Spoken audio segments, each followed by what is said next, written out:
Hello everyone, today we're taking a look at the GEPRC Smart 35, where 35 seems to be actually 3.5, because we're running those Emax Avon Scimitar 3.5 props. And powering the props are 1404 3850 kV motors. The all-in-one flight controller down here is the GEPRC F411, which has a 35 amp ESC. And of course it's HD, so we have the Caddx Vista as well as the Caddx Nebula. Motor post to motor post looks like 154 millimeters. It has a single bottom plate. It is 4 millimeters thick. Arms look to be 6 millimeters wide. Top plate looks to be 2 millimeters thick. It does have a capacitor mounted right down there, just on some stiff wires. It also has this cable connection for their specialized HD camera, which I sadly don't have. DPU mount for your antennas. It does come with some antenna tubes in case you're using an FrSky receiver or another receiver with traditional antennas. Some cross bracing arms that run across the back and the front. It does come with this single portion of the mount for that specialized HD camera from GEPRC. We get 8 foam pads for the bottom of the quad. We get 6 M2 screws that are 6.5 millimeters in length. 2 more that looks like they're 7 millimeters. I count 10 that are 9 millimeters in length. A couple little washers or O-rings. Hex tool. This is the screw that would go through your GoPro mount or through your camera if you had one. Vista instruction manual. GEPRC support card. And stickers. It weighs 143.5 grams. I flew it primarily on this Cotter battery. It's a 4-cell, 650 milliamp battery, which brings the weight up to 220 grams. I also found I could get about a 10.5 minute cruisy flight on this 850 milliamp 4S battery, which brings the weight to 242 grams, still under the 250 mark. You could probably fly it for about 20 minutes on this 3000 milliamp 4S lithium ion pack, but the weight's well over 250 at that point at 344 grams. Simulating the weight with an HD camera, a 650 milliamp 4S battery, and the various TPU mounts that you might need, the weight comes to 249.5 grams, just under the 250 gram limit. So while we're sitting here on the desk, I think it's important to point out the difference in that Nebula camera. While it's way better than the first edition, it's not perfect. It's not Nebula Pro quality, nor is it the DJI camera quality. So we get a little bit of that halo or hazy effect, especially in the trees and the light, and this is a relatively cloudy day. I've had a lot of clouds, but as you can see from the ground, we've had a lot of water. So some of my flights that I have taken with this have come between showers, and it's been somewhat modest flights. This is probably the most aggressive flight that I've had. Well, one of the most aggressive flights I've had with it during this time, this rainy period. It has rained and rained and rained, but recently we did catch almost 2.5 days where the rain was either really, really minimal or it just didn't rain at all. You can see we got the grass cut. We kind of had to do it when it's super wet. The mower was a mess, and so were our legs from all the grass sticking to us. But this is going to be another quad in that arena with the Emax Baby Hawk 2 HD that we've seen. The 3.5 inch market has kind of opened up since Emax kind of broke that envelope open. Now there are some differences, and we'll make some comparisons to the Baby Hawk 2 HD back at the desk.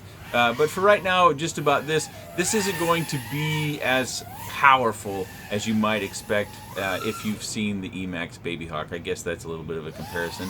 But it is going to still give you good long flight time. We're going to see a flight around 4 minutes, depending upon how you fly, of course, what sort of camera angle you have, and all the variables. And this is without my naked GoPro. Obviously, you can see a little bit of the top canopy in the FPV camera. So this is a representation of what you see in the goggles. Of course, this does require that you have the DJI goggles. There's a little bit of a saga going around about the DJI V2 goggles and some issues that people have been seeing. I can't confirm or deny any of those. I have the V1 goggles, thankfully, and they just work. I slip outside the yard to kind of do some cruising flight around. With the DJI radio, which I am using in the goggles, you can get some outstanding range. It might not be crossfire or tracer or ghost sort of range, but it's really, really good. I don't know exactly what the limit is, but I think there is a limit, and I can't remember if it's 3 kilometers or 5 kilometers, but there's ways around that too. I really haven't investigated it that much because, you know, I like to fly close in my spaces. I like to be able to hear it. I like to make sure that I'm not going to be running into people. And yes, I do have spotters in the front. They are on cell phone connections because I asked them to look out and keep an eye out. And so when you see me go out to the front, you notice that I slow my pace down quite a bit. That's so that they're aware that I can stay safe, because we do have people that walk in the neighborhood and people that are out walking their dog, things of that nature. But it's a fun flyer. It's very agile. It's well tuned. As you can see, this is the default tune. This is how it came out of the box. And so you don't see any, I don't see any shakiness in the camera or any image stability issues with the camera whatsoever. The camera does have that little ring adapter for mounting. So it goes from 14 millimeters to 19 millimeters, I believe, is the difference there. And it doesn't seem to be causing any issues, of course. It shouldn't, as long as you have your camera pretty securely screwed down. And I did feel that the camera was screwed down pretty good, because whenever I would have crashes or inadvertent landings, the camera angle didn't seem to be changing. So I feel I had the screws just tight enough. You don't want to be Hulk-handed with that. You don't want to be hammering down on that screw, because you could strip it right out of the camera housing, which that's not fun for anyone. After this, I will show you my 850 milliamp flight, and it's not an aggressive flight. It's more of just kind of a general smooth, cruisy sort of flight. And I'll just show the last minute, because that will make for a super long video, because I got 10.5 minutes. I will have the DJI captions on screen so you can see that. But we're coming in for the end of our flight here, just over 4 minutes of flight on that 650 milliamp 4S battery.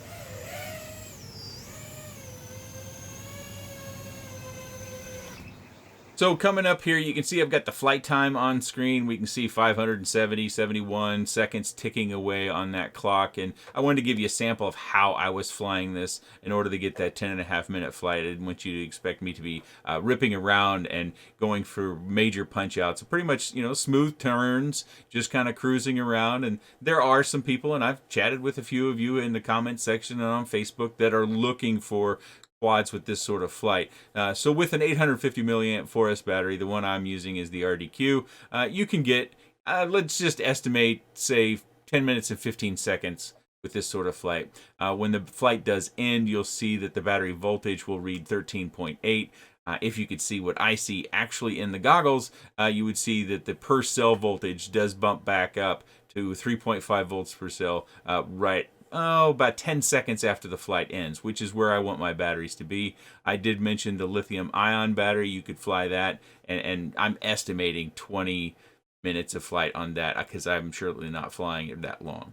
But that is about a minute sample of that last sort of flight, and we see the battery voltage kind of climbing back up to 3.7, 3.8.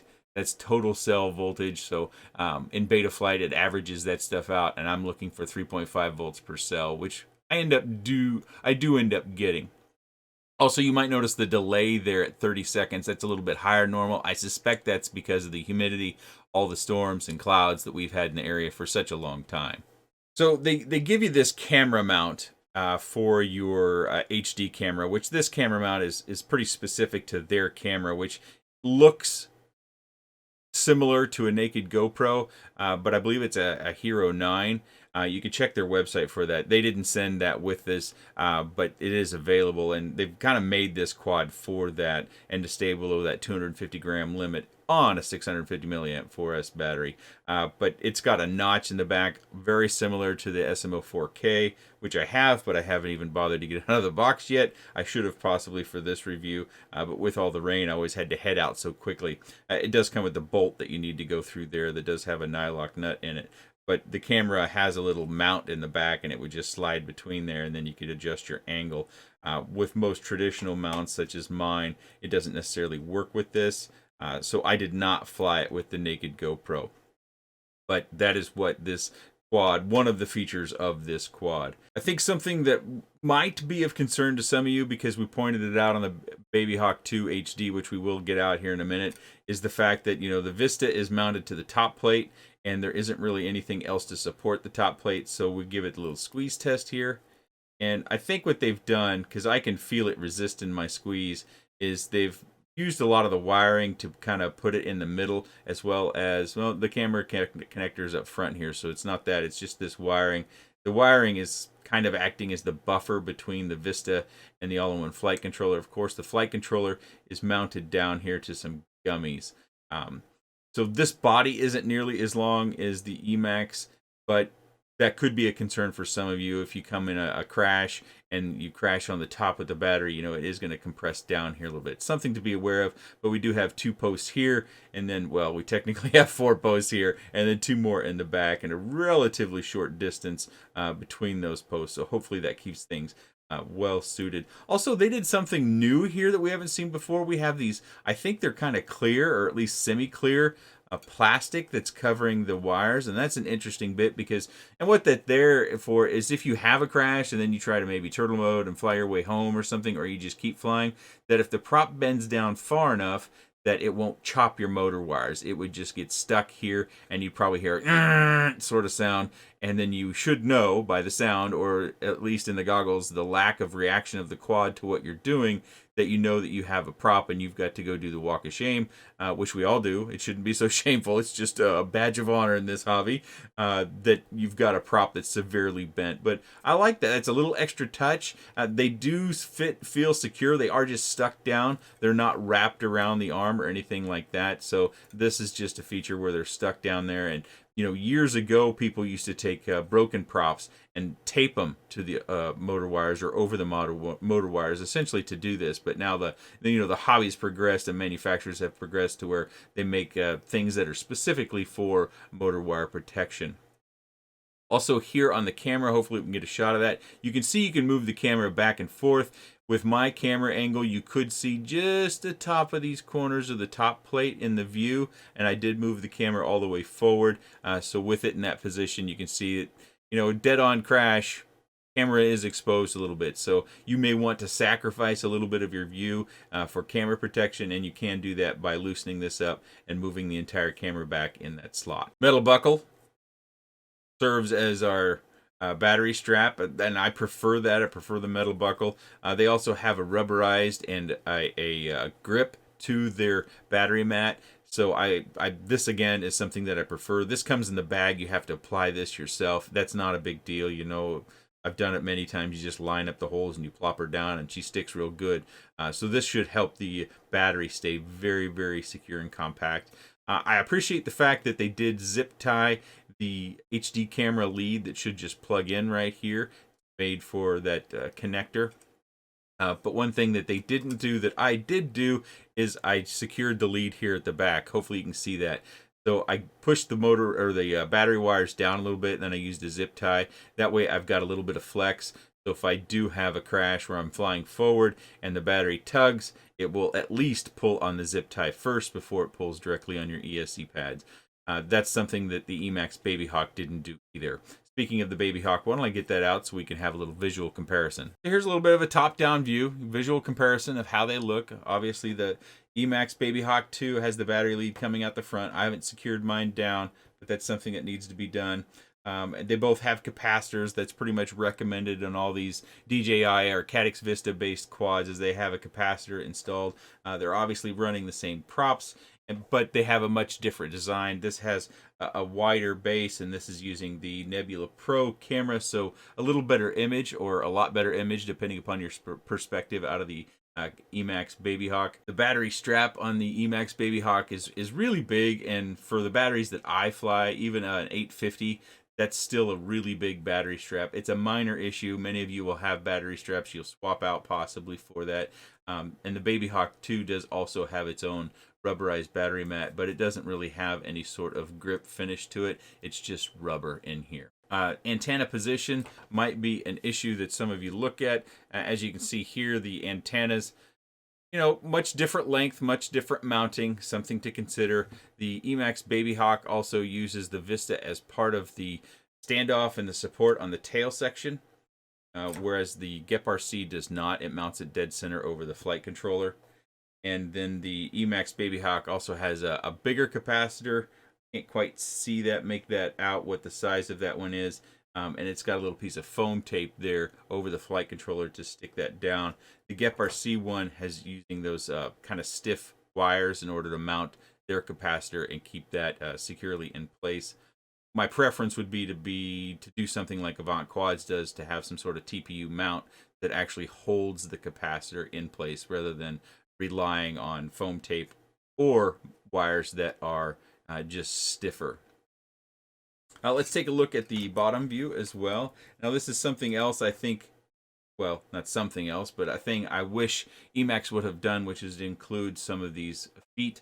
That way you're not scraping away the screws that everything mounts to. The hole here for the flight controller, if you're worried about getting some dew or moisture from the grass in there, there is a little plastic sheet that they've mounted below that. So that should keep the moisture from coming this direction and getting on your flight controller all on one board. So it should be safe. Of course, this does have holes in it as well. They're much, much smaller, but there doesn't appear to be anything between the carbon fiber and the all-in-one board. So that's also something to consider. If you're looking at the frame of the Smart 35, it does do a 20 by 20 stack as well. So you don't have to use an all-in-one flight controller if you want. Although if you're doing HD, I don't know where you're going to mount that Vista. If you're using a 20 by 20 stack, you're probably going analog at that point. So as far as performance, I think the Baby Hawk is going to be more powerful. It's also carrying more weight. If you want to see this full specs on the Baby Hawk, I'll link that in the top right hand corner to the review video for the Baby Hawk 2 HD. And I think the Baby Hawk 2 might be more durable. So therefore, you know, they're offsetting some of that potential damage because of the speed, the weight, and the power with extra carbon fiber. This seems to have very good, I'd call it catchability. So when I'm doing a dive and I'm coming down over the bush or over the house, I can actually wait, or feel like I can wait longer till I get to the ground before I start to bring up the throttle. And I think the difference when flying these two and that feeling has something to do with probably the thinness of the arms and the extension away from the body, that you just have possibly more thrust coming down. It could just be a feel or tune issue. I think there is an advantage to the camera mounting on the Smart 35, as it's using carbon fiber to mount the camera, versus the Baby Hawk 2 is all TPU mount up here. So that could take quite a bit of abuse, but you know, it's always hard to tell exactly how much abuse before that gives way, and you have to print a new one if you do have a printer. Hopefully that's enough of a comparison look between these two quads, and you can make some use of the information between those two. So nice quad. It comes with some extra little touches and features that we find in some GEPRC products, and some new ones like the protection for the motor wires. I look forward to hopefully being able to get my hands on their Naked GoPro Hero 8 camera. That camera, it looks like it's going to retail for somewhere around $370. At least that's the price they list on their site. Of course, they have a back and a case where you could make your own if you choose to on their site as well. Depending upon which version you're getting, if you want to go analog with this, which will lighten it up a little bit and you'll get more performance out of it, especially if you're trying to go the Naked GoPro route, it will give you a little bit more flexibility and weight. That one is going for a price between $239 and $274, depending upon your receiver option. But if you're going for the HD version, which is what I've got here, that price comes in at $339 to $375 as well. So about $100 more, or right on the nose, for the HD version, which really isn't that uncommon considering what we're going through now with prices going up in this hobby, because all the supply and demand of all the little components that make up these fantastic flying machines, unfortunately. So I'll put a link down in the video description if you'd like to check this out. GEPRC is selling it directly from their site, and any other site that I find is selling the GEPRC Smart 35 HD or analog, I'll link those down in the video description. Vote with your dollar, spend your dollar where you like. And if you do have any comments, questions, suggestions, or otherwise, please let me know in the comment section below. I appreciate your time, and thanks for watching.